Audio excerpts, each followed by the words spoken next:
Esse é o Distrito Federal. De acordo com a PNAD, o Distrito Federal é a unidade federativa com a maior renda per capita no país. R$ 3.300 por mês por habitante, quase o dobro da média do país. Dentro do Distrito Federal, a região mais nobre é o Lago Sul. Com um pouco mais de 26 mil habitantes, a renda média de um morador do bairro é de aproximadamente R$ 23 mil por mês, segundo dados da FGV Social. O que faz do Lago Sul não só o bairro mais rico do Distrito Federal, mas também de todo o Brasil. Em média, um habitante do Lago Sul é tão rico quanto um habitante da França, Reino Unido ou Nova Zelândia. Do outro lado, nós temos a cidade estrutural. Com um pouco mais de 45 mil habitantes, essa é a região mais pobre do Distrito Federal. Com uma renda média de R$ 486 por pessoa, os moradores da estrutural são tão pobres quanto habitantes do Iêmen ou do Zimbábue.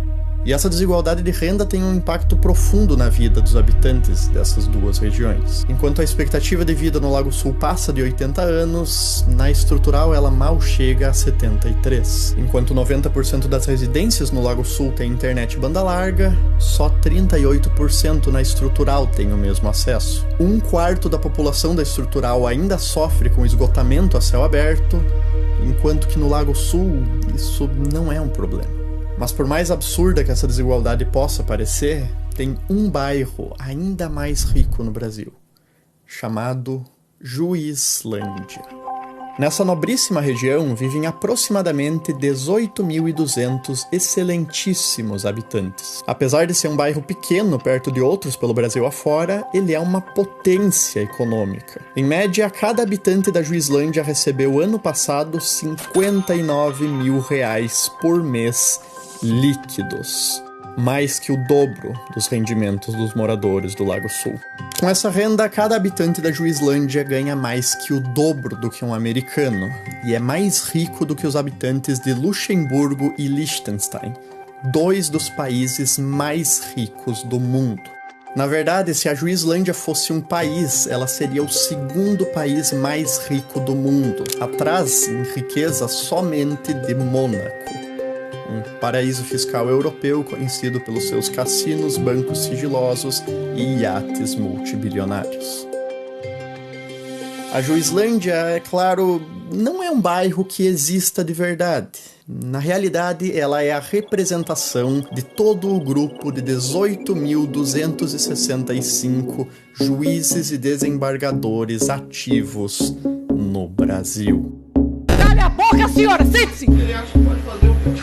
Retira daqui agora. O senhor tá inseguro, doutor. O senhor parece o poodle latindo pro pitbull. Um país ainda tão pobre quanto o nosso, a elite do judiciário forma uma casta à parte. Uma verdadeira aristocracia togada que compromete não só o dinheiro público, mas toda a nossa economia. Aliás, nós prendemos, tem gente que solta. Nesse vídeo eu vou te mostrar como o judiciário brasileiro se tornou um dos mais caros e ineficientes do mundo. E como que isso importa tanto pro seu bolso, mesmo que você nunca tenha pisado num tribunal.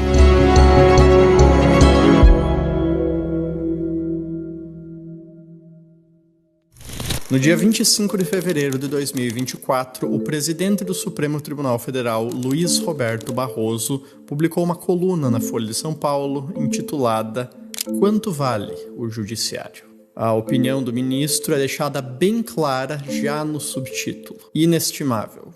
Justiça não se mede em dinheiro. O texto é uma reação do ministro contra a onda de insatisfação com o custo e os privilégios que o judiciário brasileiro acumula, que, sinceramente, você não precisa nem se esforçar muito para encontrar. Realmente, o termo servidor público começa a parar de fazer sentido a partir do momento em que, num país tão pobre e desigual quanto o nosso, o orçamento de comida para os nossos servidores inclua 1,1 milhão de reais em medalhões de lagosta e vinho. E o fato de que o STF literalmente custa mais por ano do que a família real britânica. O STF, entretanto, apesar de ser a instância mais alta do judiciário brasileiro, acredite ou não, a menor parte do problema orçamentário. Sim, a menor parte, já que os salários dos ministros tendem a respeitar o teto constitucional de R$ 46.366, o que já é um valor extremamente generoso em um país onde o trabalhador médio ganha menos de R$ 3.400 por mês. Barroso, Toffoli e Moraes, que recebem esses salários, são nomes que você provavelmente já ouviu. Agora, Glauco Antônio...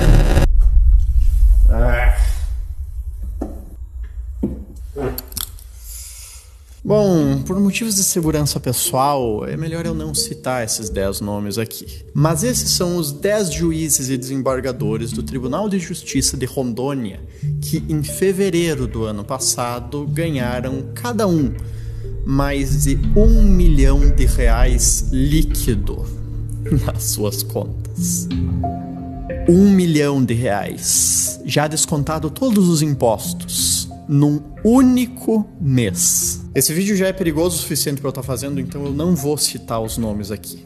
Mas essa informação é pública e está disponível na matéria do Estadão, que eu vou estar linkando aqui embaixo, e também no site do Portal da Transparência do Tribunal de Justiça de Rondônia. Quando questionado pela imprensa, o tribunal alegou que os pagamentos efetuados, identificados pela rubrica Vantagens Eventuais, se referem ao adicional por tempo de serviço, indenização de férias e outros direitos que estavam acumulados, os quais foram devidamente autorizados pelo Conselho Nacional de Justiça. Essas vantagens eventuais e indenizações são a ferramenta através do qual um juiz ou desembargador, que deveria ganhar pela lei no máximo R$ 46.300, conseguem ganhar mais de 1 milhão. A grande sacada do judiciário brasileiro, não contente em conseguir comprar uma casa por ano com o seu salário, foi acumular esses penduricalhos. Como, por exemplo, auxílio moradia de R$ 4.300 por mês, mesmo para juízes que já têm casa própria, auxílio alimentação, auxílio saúde, auxílio creche, adicional por tempo de serviço, licença prêmio não gozada, indenização por férias não gozadas, gratificação por acúmulo de função, ajuda de custo para mudança e gratificação por convocação ao tribunal. Eu perdi até o fôlego aqui. E sabe a melhor parte? Como esses auxílios, vantagens e verbas indenizatórias são considerados como benefícios e não como parte real do salário, a maioria deles não paga 1 centavo de imposto. O resultado disso é o atentado contra o bom senso que essa pirâmide representa. 63.816 juízes e desembargadores recebendo mais de R$ 100 mil por mês.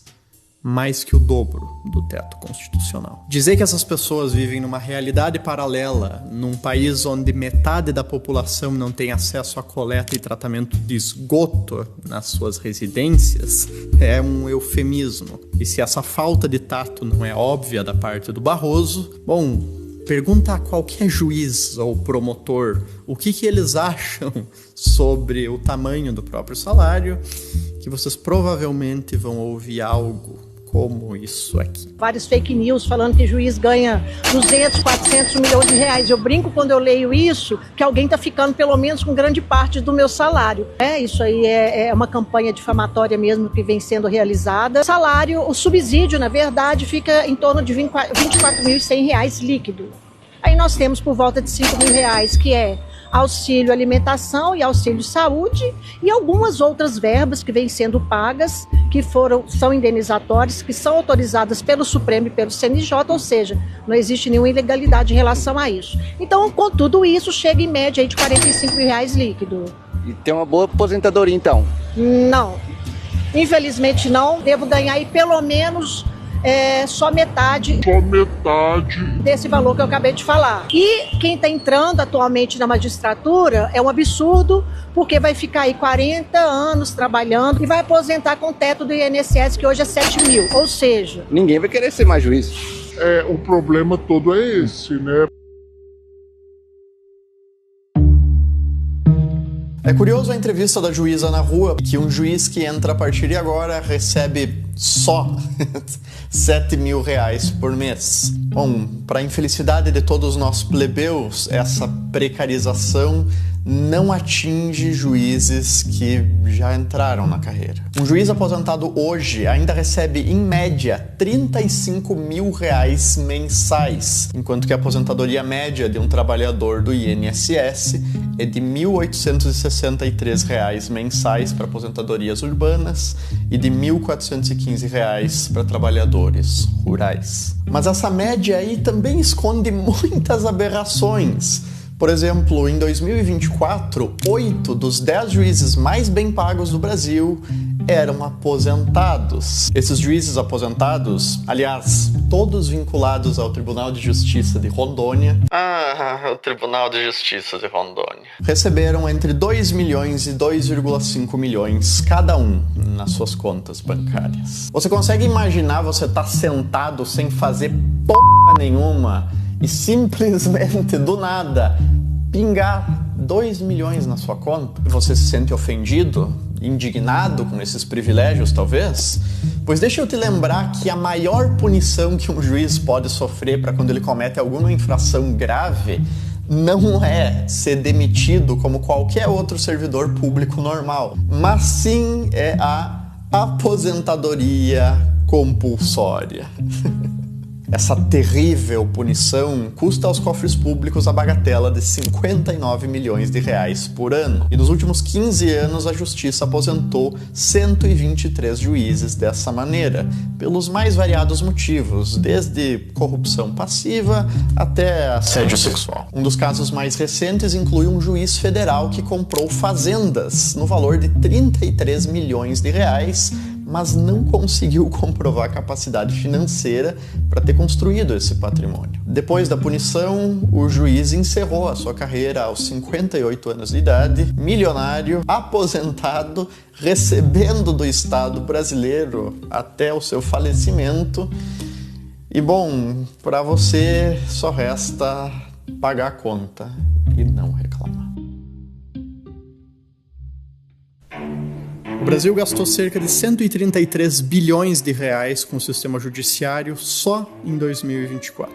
Para colocar isso em perspectiva, isso é mais de 60% do orçamento federal para a saúde, 20% a mais do que todo o gasto federal com educação e é mais do que o PIB de 6 dos 7 estados do Norte e 6 dos 9 estados do Nordeste. De fato, o gasto do judiciário é tão grande que ele supera o PIB do Acre, Amapá, Roraima e Tocantins juntos. A comparação internacional é ainda pior.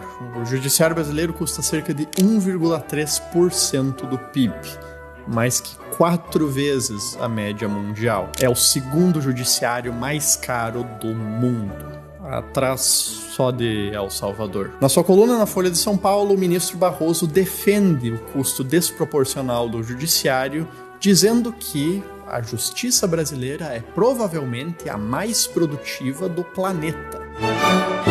Na realidade, o Brasil gasta 10 vezes mais com o judiciário do que os americanos e 4 vezes mais que os alemães. Por que o Ricardo entrou embaixo da mesa ali, doutor? E mesmo assim, a gente tem 3 vezes menos juízes per capita do que a Alemanha e os nossos julgamentos demoram de 3 a 10 vezes mais tempo para sair do que lá. Os nossos magistrados estão entre os mais bem pagos do mundo e a nossa justiça entre uma das mais lentas do mundo.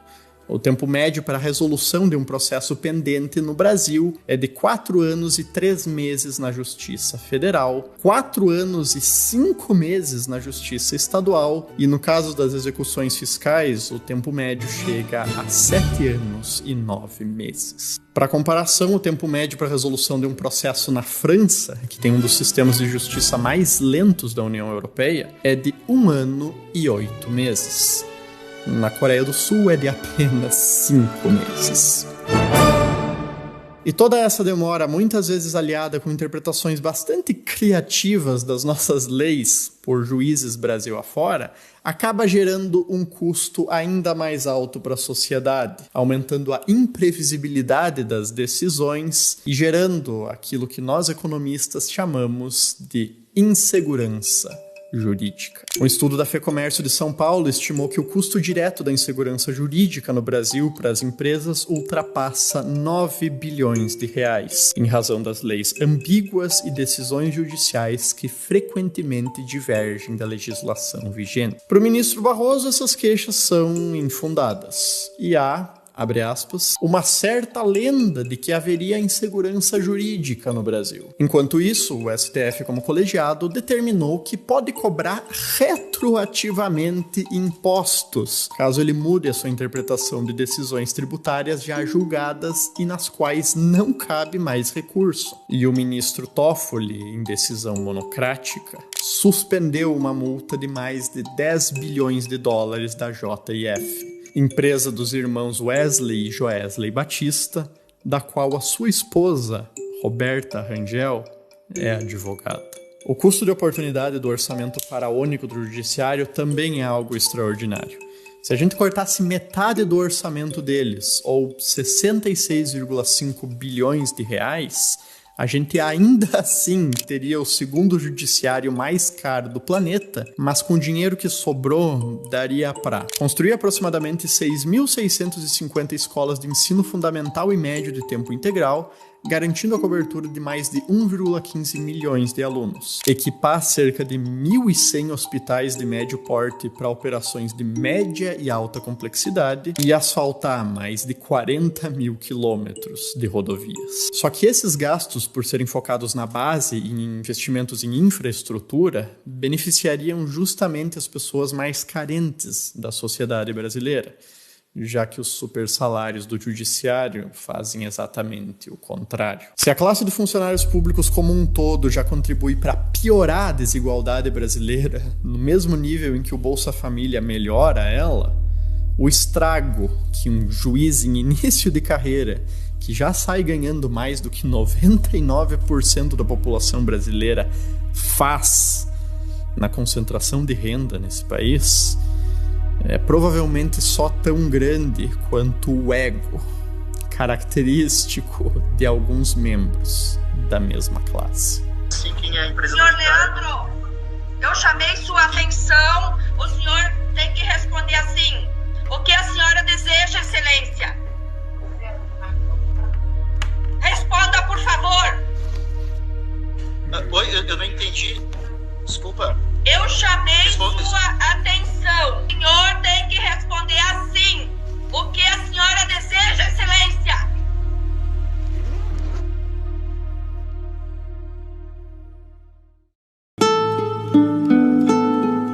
Sabe, quando eu solto esses vídeos, é bem comum que, apesar das pessoas gostarem, elas comentem: "Ah, André, mas tu só reclama e não dá solução nenhuma." E a verdade é que sempre tem algo que poderia ser feito. Pode-se aprovar uma limitação ou o fim dos penduricalhos, com uma interpretação mais rigorosa sobre o teto constitucional dos juízes. A lei orgânica da magistratura poderia ser reformada, poderia ser exigido mais transparência dos tribunais na divulgação dos benefícios que os magistrados recebem, a remuneração poderia ser vinculada à produtividade dos magistrados, poderia se propor o fim da aposentadoria compulsória como punição e poderia ser feita uma reforma da previdência específica de juízes, promotores e desembargadores para equiparar eles mais com o resto da população. O problema é que, talvez mais do que qualquer outra coisa que eu já tenha falado aqui nesse canal, indústria, carros, zona franca, reformar o judiciário é absurdamente mais difícil. Vamos pegar a aposentadoria compulsória como exemplo. A PEC número 3 de 2024 propõe a extinção da aposentadoria compulsória como punição para juízes, promotores e militares. Perfeito! Mas a proposta já está há mais de 1 ano em tramitação no Senado e sequer saiu da Comissão de Constituição e Justiça. E se a gente for se basear no histórico do Legislativo, bom, uma proposta praticamente idêntica a essa, a PEC 53 de 2011, que extinguia a aposentadoria compulsória para juízes e promotores, levou 2 anos para ser aprovada no Senado. Depois disso, ela foi enviada para a Câmara dos Deputados, apensada em outra PEC, e ficou 12 anos sendo tirada de pauta, colocada em pauta de novo, arquivada, desarquivada, na CCJ e sequer foi votada. Você tá brabo? Puto, quem sabe? Sabia que mesmo a esse ponto do vídeo ainda dá pra ficar pior? No dia 2 de dezembro de 2024, o governo encaminhou a PEC número 45, que cortava gastos e restringia um pouco aqueles penduricalhos que resultam nesses salários de 100, 200, 1 milhão acima do teto. Sabe o que os excelentíssimos membros do judiciário fizeram? No dia 4 de dezembro de 2024, os juízes, presidentes de tribunais federais e as dezenas de associações em defesa deles se posicionaram terminantemente contra a PEC e ameaçaram, caso ela fosse aprovada, uma aposentadoria em massa de 40% dos juízes no país inteiro, ameaçando uma bomba previdenciária, uma bomba fiscal, porque se os bonitos se aposentassem, a gente que ia ter que estar bancando o salário quase integral de aposentadoria deles, mais os juízes que iam ter que ser contratados para substituir eles, e uma paralisação do sistema jurídico do país, que não ia funcionar com 40% dos juízes a menos. Não que ele funcione muito bem agora, não é mesmo? E sabe o que aconteceu? No dia 20 de dezembro, 16 dias depois, o Congresso cedeu e esse trecho da proposta caiu.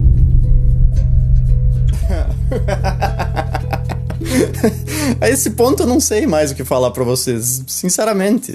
Tinha mais uns trechos aqui no roteiro sobre como que é o judiciário que define os próprios salários e como que a gente depende da boa vontade deles pra cortar os próprios benefícios, ou sobre como metade do Congresso tem o rabo preso com o judiciário e por isso que essas propostas de corte quase nunca têm chance de passar. Mas eu acho que a esse ponto vocês já entenderam, não é mesmo?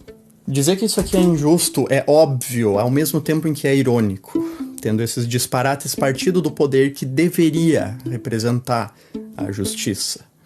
Então talvez seja melhor chamar por aquilo que realmente é, uma vergonha.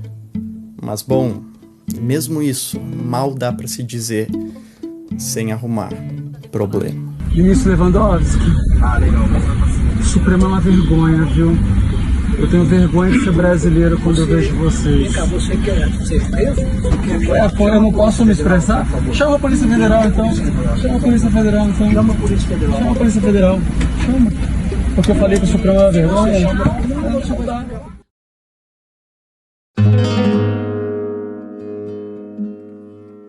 Voltando à coluna do Barroso uma última vez, talvez o valor da justiça seja realmente inestimável.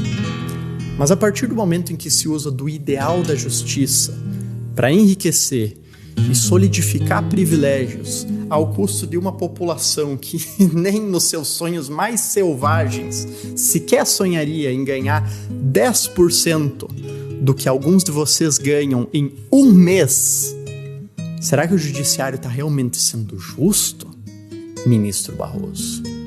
Ou será que ele só virou uma caricatura de si próprio? Mais uma máquina de produzir desigualdades, pervertendo a própria lei que deveria defender, com interpretações criativas para acumular vantagens eventuais. E se esse vídeo chegar em algum juiz, o senhor ou a senhora podem ficar à vontade para ficar com raiva e me esculachar. Mas tenta sair da sua bolha de hiperprivilegiados só por 1 minuto e se perguntar: será que 30 mil reais não é o suficiente? 46 mil reais não é o suficiente? Eu sei que o primo do tio da tua mulher trabalha num escritório de advocacia internacional e tira 200 mil reais por mês. Ou que o teu cunhado tem a fazenda de 15 mil hectares no Mato Grosso do Sul e que perto deles tu realmente não ganha muito dinheiro. Mas tem 99% da sociedade brasileira que ganha menos que tu. Metade deles ia levar 3 anos poupando tudo o que ganha para acumular o que você ganha em um mês.